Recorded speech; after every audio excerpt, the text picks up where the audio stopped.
ஏசாயா 49 அதிகாரம் 16 வசனம். இதோ என் உள்ளங்கைகளில் உன்னை வரைந்திருக்கிறேன், உன் மதில்கள் எப்போதும் என் முன் இருக்கிறது.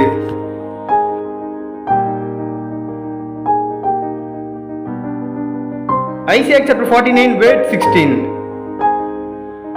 See, I have engraved you on the palms of my hands.